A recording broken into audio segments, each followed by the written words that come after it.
Uh-oh. This is great. No one tell any jokes though. We have to make sure it records what we want.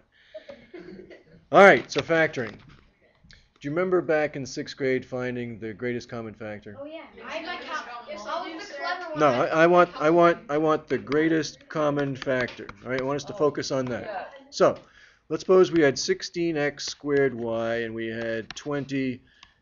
All right? You could do a huge factor tree.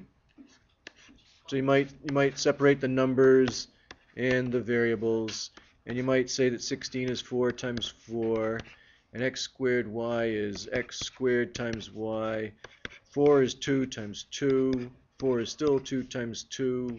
X squared is x times x. Y is y. And there you are. So in expanded form, it's 2 times 2 times 2 times 2 times x times y. Right? How about this other one? Joe, take a crack at it.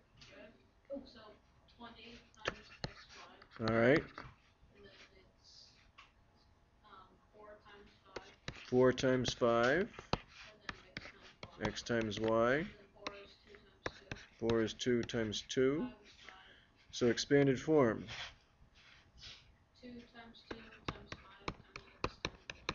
5 Times x times y. Perfect. All right. Now we go shopping for what do they have that's common?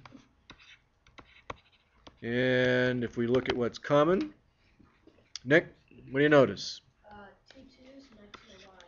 Two twos and x and a y. 2 2's, an x, and a y. This has 2 2's, an x, and a y. So the greatest common factor is 4xy. Yeah. Yes. Yep. 2 times 2 is 4. xy. Okay. So now, no, this is the greatest common factor. What's common? All right, so now, this is where we're learning in math how to how to do some factoring. If we had 16x squared y plus 20xy as a polynomial that we wanted to factor. This is a polynomial. How many terms does it have, Duncan? 2 terms. Everyone agree? Okay. In both terms, what's common? 4x squared, 4xy is common to both, right? If you pull out what's common to both, what would I have to multiply 4xy by in order to get 16x squared y? 4x. Let's see. 4x times 4x is 16x squared, and the y is the y. So yeah, that looks good. And then we move on to the second term.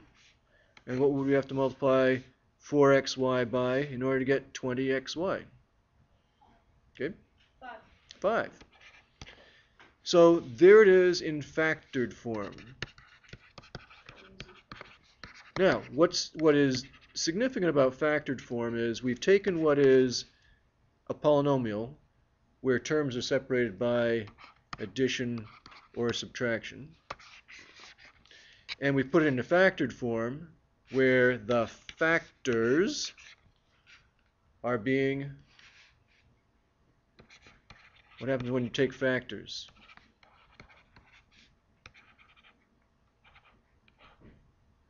Factors are multiplied, yeah. Right? So we've taken what was a sum and we've turned it into something of equivalent value, which is a product. Okay? So it's an algebraic trickery, and we'll see why that's a powerful thing to be able to do. Notice we've done the reverse of distributing. And you can check it by distributing. Does this go back together? If we were to distribute, would we get what we started with? Well, we've already checked it. It does go back to what we wanted. So factoring is undoing distributing. Make sense? Let's try one more. Let's suppose you had, sorry? 3 terms. Of course you can. Thanks for asking. Let's have 2x cubed y plus 3x squared y, sorry, let's make that a 4x squared y minus 2x squared minus 2x. Okay, so does anyone see something that's common to all three terms? Cole in the back there. 2x. All right. And of course, the real question is that the greatest? Anyone see anything greater? No. Great. So if it's just 2x, which is a lot, if we pull 2 and an x out of the first term, what's left inside? Miles? X squared y. People agree? Yes. And then we move on to the next term. And what's left? 2xy. And we move on to the third term. Careful. There's always something left. You have to multiply by something in order to have a term here, right? So what would I have to multiply by? Negative 1.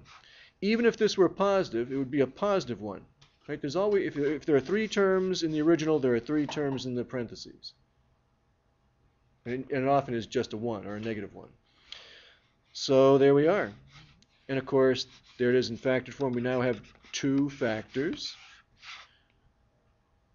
as opposed to 3 terms in the original polynomial. We now have 1 term that has 2 factors. And does it go back together? Would that produce the first term? Yes. Would that produce the second term? Yes. Would that produce the third term? Yes. We've done it right. Congratulations. We'll give ourselves a little check mark saying we've been there. We checked it. Yay. We're happy. Okay. I'm going to stop recording and see if